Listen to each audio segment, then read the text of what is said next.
หันมาทางนี้ก็ได้โอ้ยสบายดีน้องดาวโอ้ยสบายดีไปยังไงจับผ้าจับมีดแท้เลยเนาะว่าเป็นตาญาติก็ได้ไปหาผู้ช่วยบ่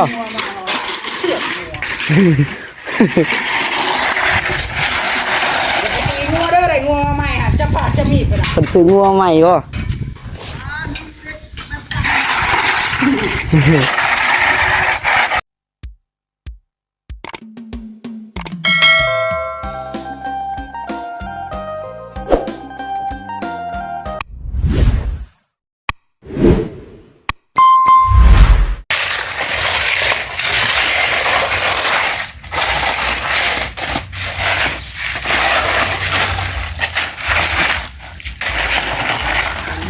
พี่น้องเนาะ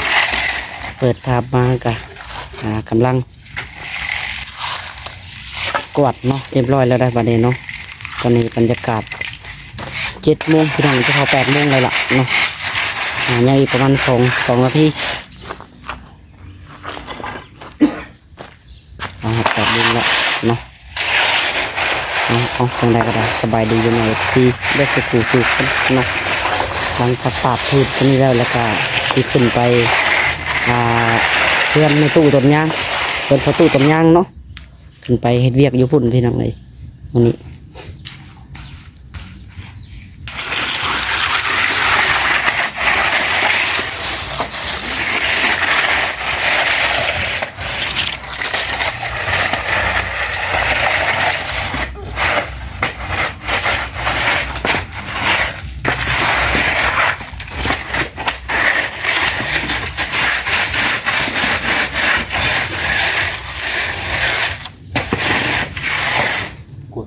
ดึงมาทีเลย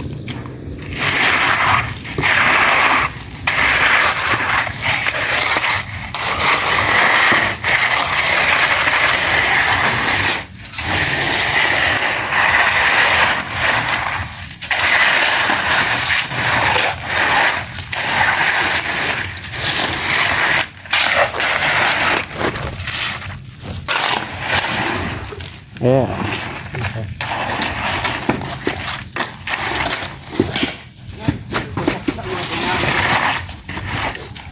บนที่ใครกัน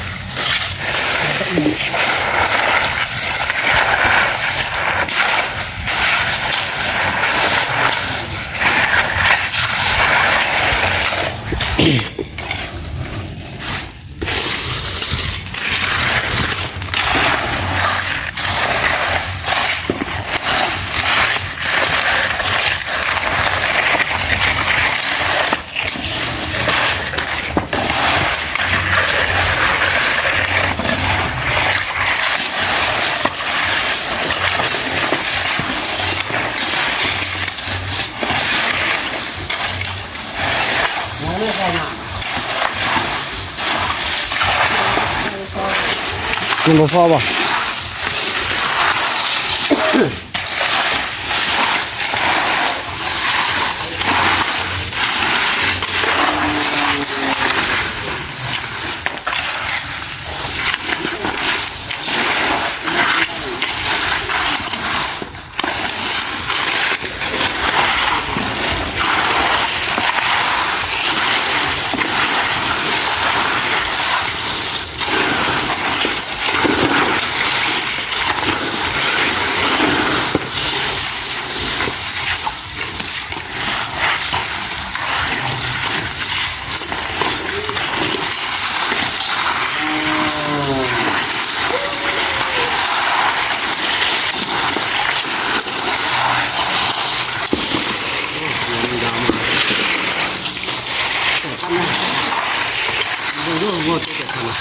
ตัวลูกที่เนาะงัวไปน้าเลยเนาะงัวไปน้าเลย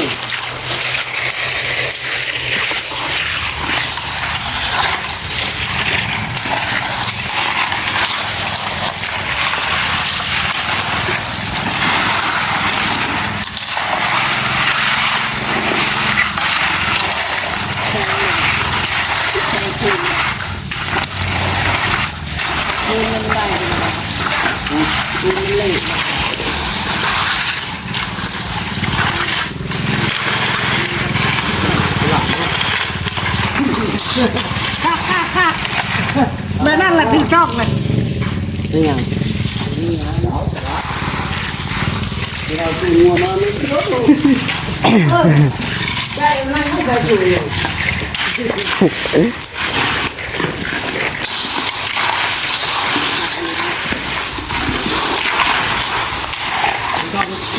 นต่ำกินนะ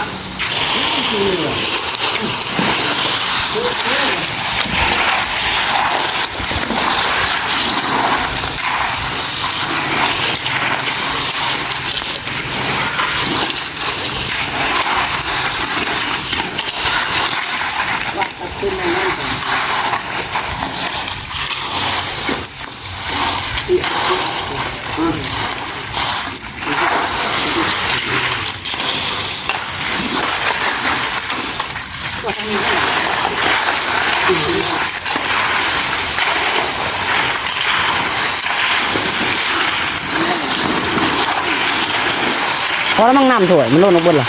พอแล้วนี่นอกบนเหรอ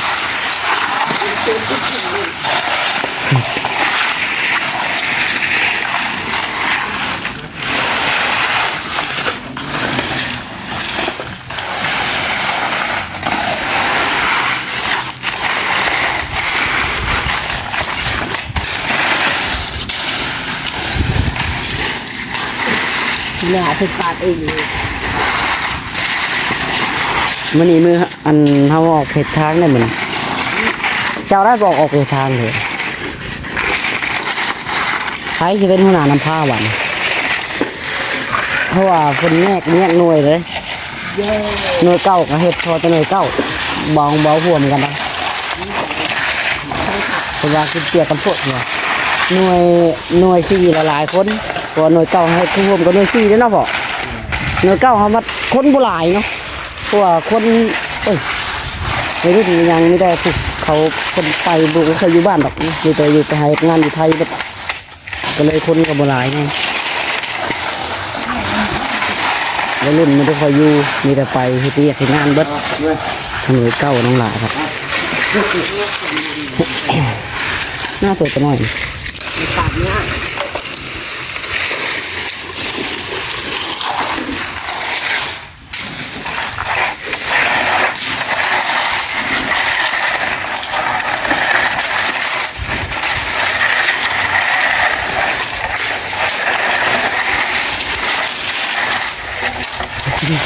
แปะสาบูน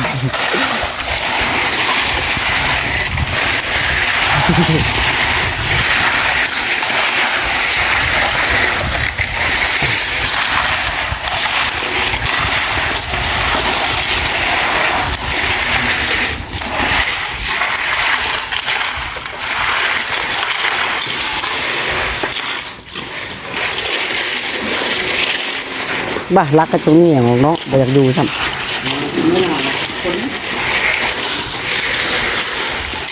ขุดจะคุ้งกินดินคือผสมมาบ่แปะ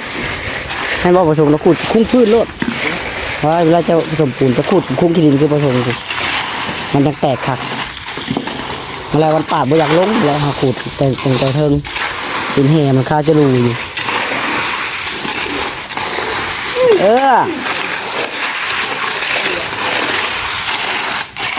ซี่แหละ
ลงมาเถอะ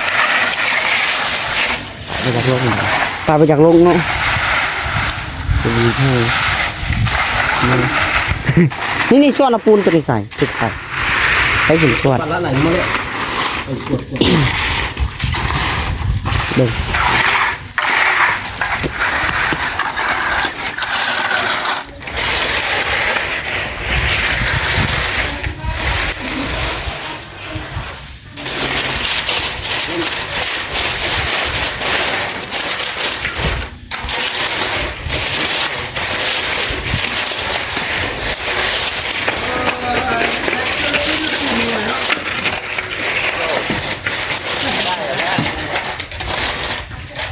เสียน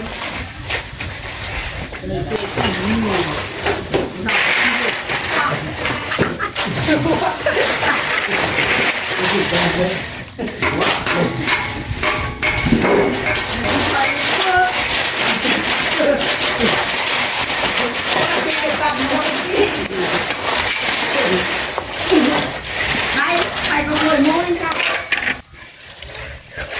พี่น้องเนาะหันมาทางนี้ก็ได้โอ้ยสบายดีน้องดาว โอ้ยสวัสดี ไปยังไงจับผ้าจับมีดแท้เลยเนาะ ว่าเป็นตาญาติกันเนาะไปหาผู้ช่วยบ่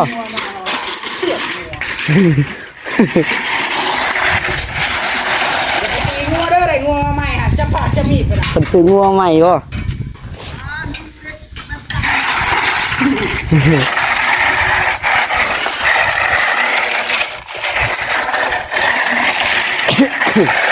จะตัดง่ายงัวคนเดียวพี่น้องเป็นจะซื้องัวมาใหม่ได้ละเนาะ ก็มาว่ากันเป็นวัดกันเป็นเป็นอะไรก็ตาม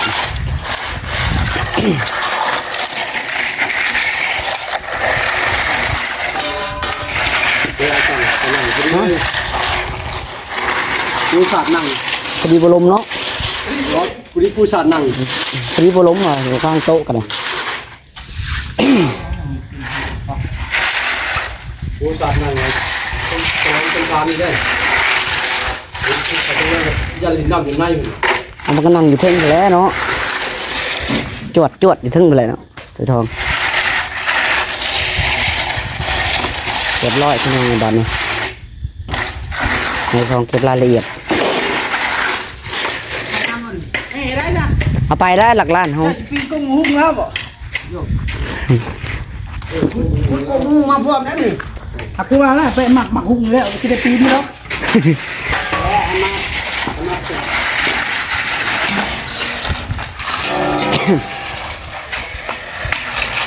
ว้าวเลยฮะเป้เป้ตัวตัวของลงหัวจะหาถ่ายได้ไหมแล้วตัว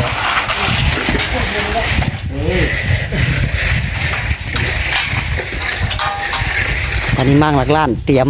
ขึ้นไปบ้านนาเก่งพี่น้องเลยเนาะไปเฮือนประตูต้นยาง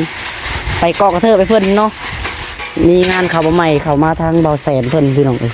เกาะกระเทอออกมา3 เสาไปสั่นเธอเป็นเกาะระเบียงบ้านออกมาบนนางดิดผมเย็นนั่นแหละเนาะเราก็อยู่กับ2 เท่าพี่น้องเอ้ยเราก็ได้ทั้งนั้นกันเนาะ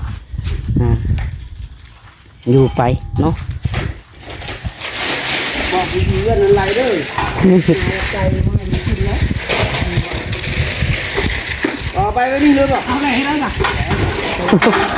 จงไปเบิ้ลยังได้แปลแล้วของเจ้าเลยไม่ใช่เบิ้ล ปลูกมาชงเราเบิ้ลวันเดียวรถเราน่ะเอาไปใส่รถพี่ดอกเลยเนาะ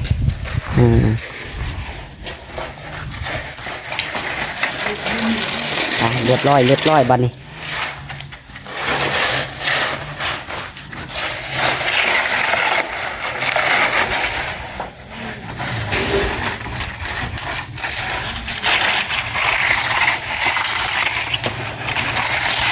อย่างของน้องละที่เขาเจอนั่น ไม่ยากดอกน้องหลาน หาเงินรถกับเป็นกันของ คอยหาไปโอ้ย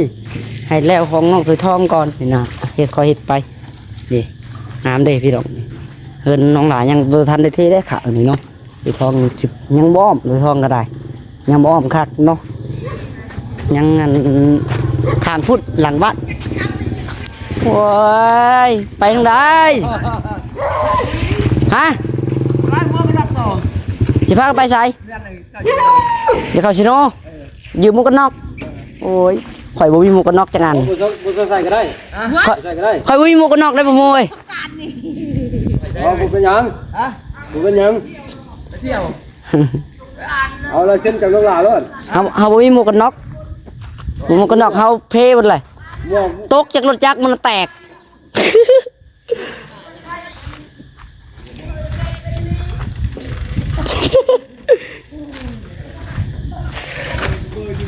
ไปสายพี่น้องเลยโอเคสำหรับคลิปนี้เนาะสิขอตัวไปก่อนอะไรก็อยู่ดีมีแห้งเบิดสุขสุขคนเนาะเอาขอตัวไปเวียนงานต่อพี่น้องเนาะวันนี้บ๊ายบาย